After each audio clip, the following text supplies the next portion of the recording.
Welcome to Drawleaper channel, and in today's video I am going to show you how to enable or disable flash notification in your Samsung Galaxy S24 phone. Now the first thing you have to do is go to your settings app. Now from here scroll down and then go to accessibility. From here go to advanced settings and then tap on flash notification. Now here you can see two types of flash notification. One is camera flash notification and another is screen flash notification. Now if you turn on camera flash notification and then tap on preview, now you can see the camera flash is flashing.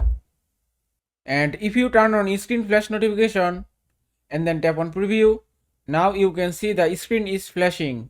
Also from here you can change your screen flash notification color. If I select this and then tap on done and then tap on preview, and it's changed.